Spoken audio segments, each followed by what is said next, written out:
안녕하십니까. 수학교육정보 이동건입니다. 저는 사실 금요일날 메일을 주신다 그랬는데 메일 늦게 와가지고 영상을 한 줄 알고 영상을 만들고 있다가 메일을 받았거든요. 제가 보내다가 영상을 좀 틀겠습니다.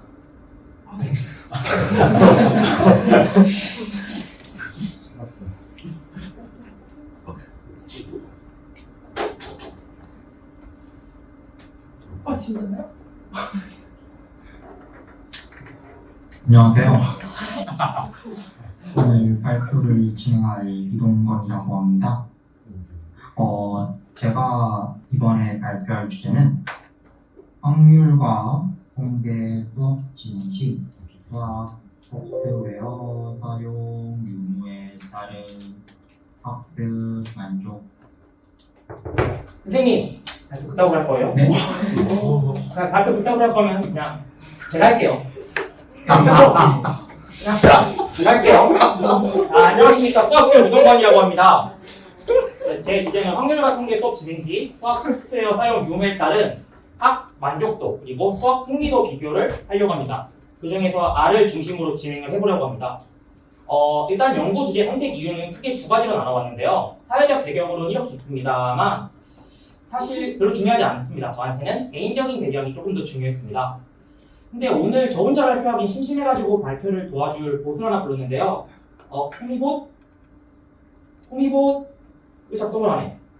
홍미봇? 네, 듣고 있어요. 그 2015년 사진 좀 갖고 와줄래? 근데 다이어트 전 사진인데 괜찮으시겠어요? 그런 얘기 하고 있으니까 갖고 와봐. 네, 저 같은 경우는 이제 2015년 지금으로부터 8, 9년 전부터 수학 소프트웨어나 여기는 뭐 이제 GSP라는 프로그램인데 GSP나 지오지브라 같은 수학 소프트웨어에 많이 관심을 가졌습니다.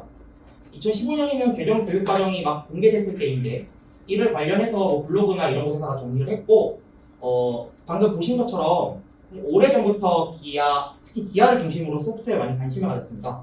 그러다가 이제 저는 수학과에 진학을 하게 되고 R이라는 프로그램을 처음 알게 되었습니다. 수학과에서 통계 부분을 하다 보니까 R이라는 프로그램을 접하게 되었고 이를 학교 현장과 적용하면 어떤 결과가 나올지 궁금하게 돼가지고 해당 논문을 이제 연구를 진행하기 시작했습니다.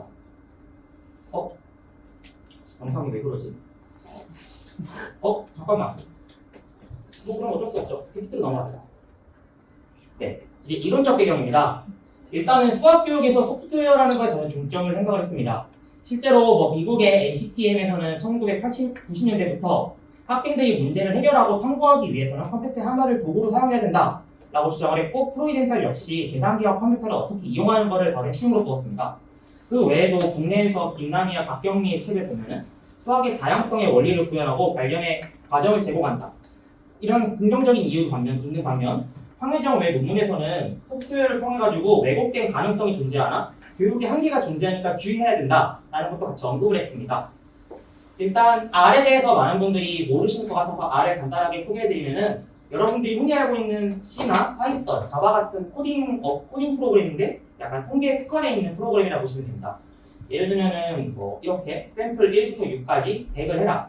그러면 샘플 함수를 통해가지고 주사위를 100번 던져서 나오는 모의 실험도 가능하고요. 그 다음에 다양한 패키지를 이용해가지고 뭔가 통계적으로 시각화를 줄 수 있는 것이 가장 큰 장점입니다. 가장 많이 사용하는 ggplot2라는 걸 통해가지고 이렇게 시각화를 나타낼 수 있습니다. 그 다음에 이제 2015 교육과정을 기반으로 진행을 했는데요. 2015 교육과정은 창의, 융합, 뭐 사실 6가지 핵심 역량은 앞에서 다른 선생님들이 개설해줬기 때문에 저는 중점으로 보는 게 창의, 융합하고 정보 처리였습니다. 소프트웨어를 통해가지고 정보 처리 능력, 그 다음에 아까 미세먼지도 마찬가지로 저희는 이제 정보 교과를 융합을 통해가지고 확률과 통계에 접근할 수 있다. 그리고 특히 확률과 통계 성취 기준 유의 사항에서 수학 소프트웨어를 강조한다. 이런 식의 문구가 있는 것을 봐서는 2015 교육 개정 과정부터는 소프트웨어, 종합적 도구를 많이 사용할 것이다. 라고 알 수 있겠습니다. 현행 연구를 고찰을 해봤는데요. 사실 제가 제 논문 주제를 말씀드렸지만 학습 만족도, 흥미도 이런 주제인데 뭐 지오지브라라던가 파이썬이라던가 이런 것들은 수학의 다양성, 집중도, 적극성을 향상할 수 있다. 이런 식의 결과가 있었지만 R을 통한 수업에서는 수업 만족도나 수업 태도를 비교했던 연구는 없었습니다. R을 통해서 어떻게 교재를 개발할 것인가, R을 통해서 어떻게 접근할 것인가와 같은 것만 있었지 실제로 만족도나 이런 것들은 찾아볼 수 없었습니다. 그래서 저는 이번에 만족도라는 주제를 가지고 연구를 기획하게 됐는데요. 실제로 그 SLC에 있는 P고등학교 2개 학급을 대상으로 진행을 합니다. 근데 과연 임의의 두 학급을 골랐을 때 이 두 학급이 일치하는가? 이거에 대해서 유의미한 차이를 없애기 위해서는 사전 검사를 실시했습니다. 가장 기본적으로는 직전 학기 학업 성취도 평균을 비교했는데요. 하지만 학업 성취도만으로는 확인할 수 없는 게 하나 있어서 한국교육개발원에서 개발한 정의적 태도 검사를 실시했습니다. 여기서 정의적 태도 검사란 수학에 대한 호기심, 흥미, 창의성, 융통성, 수학적 의지, 자신감 등 수학에 대해서 전반적인 태도를 알 수 있는 검사입니다. 그래서 서로 다른 2개 학급이 성적도 비슷하고 여기서 얘기하는 정의적 태도도 비슷했을 때 두 학급이 이제 유의미한 차이가 존재하지 않는다라고 가정을 해서 같은 직전으로 보고 진행할 수 있을 거라고 생각했습니다. 수업은 2023년 10월부터 12월까지 진행을 하고요. A학급은 R을 이용해서 수업을 진행을 하고 B학급은 풍림수단으로 칠판을 이용한 수업을 진행을 합니다. 실제로 2개 학급이 총 11차시를 진행을 하게 되는데요. R을 이용한 수업은 1차시 기초 수업을 진행하고 이후에 10차시는 김범준의 연구에서 제작된 학급 지도안을 이용할 예정입니다.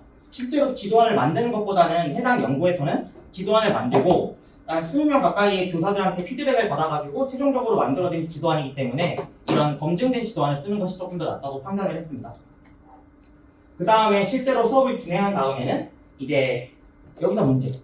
혹시 이거 영어 어떻게 읽는지 아시는 분 계신가요? 네, 저는 돌렸을 때 A10이라 나오는데 아무튼 이분이 개발한 수학적 승리 검사를 실시한다. 그리고 백형기가 개발한 학습 만족도를 변형으로 실시한다. 그 다음에 R을 했던 학급을 대상으로 소감문을 작성하고 키워드를 분석해가지고 긍정 키워드와 부정 키워드를 분석하는 방법으로 생각을 했습니다. 여기서 하나 빠뜨린 게 있는데 백형기가 개발한 학습 만족도는 실제로 그 수업 만족도 중에 이 클래스를 이용한 만족도인데 이거를 이제 수학 소프트웨어로 바꿔가지고 조금 더 접근을 하려고 합니다. 왜냐하면 여러 만족도 중에서 가장 소프트웨어나 이런 공학적 도구를 잘 나타낸 거는 백형기가 개발한 학습 만족도라고 생각을 했기 때문입니다. 그 다음에 클라우드 같은 경우에는 시스템 복구가 완료되었습니다. 돌아왔니? 송이보 결론 좀 요약 좀 해줘라. 나 기판다.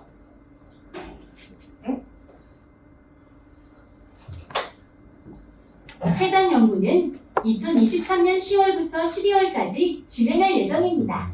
따라서 아직 연구가 진행되지 않아 결론을 찾을 수 없습니다. 그렇죠. 저 같은 경우에는 연구의 결론이 없습니다. 대신에 아까 이야기했던 수학 흥미도 분석, 그리고 두 번째인 학습 만족도 분석, 아까 얘기했던 백형기의 검사 도구를 변형해서 이용하는 것, 그 다음에 세 번째, 방금 전에 얘기했던 워드 클라우드를 이용해가지고 소감문 키워드를 분석을 하려고 합니다. 이 세 가지를 통해가지고 유의미한 차이가 있는지 없는지는 제가 교생을 갖고서 연구를 한 다음에 나중에 제 졸업 논문이나 졸업 보고서를 찾아보시면 좀 더 깔끔하게 나올 것 같습니다. 제가 이제 기억에 남는 피드백이 있었는데요. 홍미보 피드백 R을 사용하지 않는 B학급은 마지막 시간에 총정리를 넣어주어서 똑같이 11차시로 진행하는 것이 좋을 것 같습니다. 아까 얘기했듯이 A학급은 11차시, B학급은 10차시를 진행하기 때문에 B학급 마지막 시간에는 총정리를 넣어준다고 했는데요. 사실 이게 저는 처음에는 이걸 왜 넣지 했다가 생각을 해보니까 제 결과에서는 학업 성취도가 들어가지 않습니다. 그렇기 때문에 오히려 총정리를 넣어줘가지고 11차시를 맞추는 게 조금 더 효과적이지 않았나? 라는 생각을 하게 되었습니다. 그러면 홍미보 진짜 안 되는데 이거. 홍미보 기자 선생님 이거 왜 안 돼요? 다음 것도 해주라. 유튜브 등 영상 매체를 활용하여 스스로 R에 대해 학습해서 A학급의 1차시를 빼는 건 어떨까요? 반대로 11차시, 10차시 중에 1차시를 뺀다는 접근이 있었는데요. 유튜브에 R이라고 검색을 해보니까 가장 먼저 나오는 거는 저 알 수 없는 노래 제목만 나오더라고요. 그리고 R의 기초를 보면 기본 6시간에서 8시간의 수업을 진행하고 있기 때문에 이거를 반영하는 것보다는 차라리 총정리를 한번 넣어서 더 하는 게 좋다고 저는 판단을 했습니다. 그 다음에 사실 1주차 토론글과 지금 달라진 점에 대해서 한번 저는 생각을 해봤는데요. 제가 1주차 토론글을 어떻게 적었는지 한번 생각을 해봤습니다. 1주차 토론글에 제가 어떻게 적었냐면 홍이보 학률 및 통계 분야에서 관심 분야는 컴퓨터 프로그램을 이용한 프로젝트입니다. 주로 R을 많이 사용했기 때문에 이를 학교 현장에 적용하고 싶다는 생각을 했으며 그 이외에도 SPSS나 파이썬 등 데이터를 다루는 프로그램에 관심이 있습니다. 제가 적었던 1주차에 이렇게 연구를 했더라고요. 확률 및 통계 분야의 관심 분야는 컴퓨터 프로그램을 이용한다. 그 다음에 R을 많이 사용했기 때문에 이 외에도 SPSS나 파이썬을 다루는 프로그램에 관심이 있었고 사실 관심이 있었던 것 저는 끝났습니다. 하지만 해당 연구를 하기 위해서 논문을 여러 개 읽어보고 논문을 작성하는 과정 중에 가장 크게 느낀 것은 내가 관심만 있다고 해서 할 수 있는 게 아니구나. 조금 더 많은 연구가 필요하고 해당 분야에 대해서 실험을 해보고 결과가 안 나올 수 있겠지만 오히려 이번 연구를 통해가지고 조금 더 현실적으로 다가갈 수 있었다. 소프트웨어나 수학 프로그램이 무조건 긍정적으로 바라보는 건 아닌 것 같다. 라는 현실도 알게 되었지만 하지만 이렇다고 해서 포기할 것 같지는 않습니다. 실제로 교생이나 이런 양육을 구해가지고 실제로 연구를 할 계획이며 이를 어떻게 사용할지 모르겠지만 아마 이번 기회를 통해가지고 내가 상상했던 게 상상으로 끝나지 않고 뭔가 현실적으로 결과가 나오지 않을까라는 생각을 해봤습니다.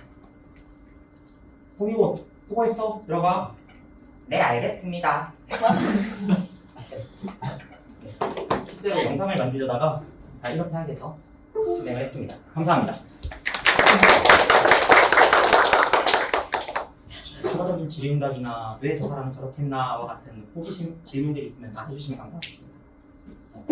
네. 혹시 그 학년은 몇 학년? 이게 확률과 통계를 수업을 듣는 학년이라고 가정을 했습니다. 그래서 고등학교 2학년 때 수업을 하는 경우도 있고 고등학교 3학년 때 수업을 하는 경우도 있습니다. 제가 진행했던 SC의 P고등학교는 고등학교 2학년 또는 3학년 중에 선택을 할 수 있도록 현재 운영을 하고 있기 때문에 학년은 별도로 기재하지 않아요.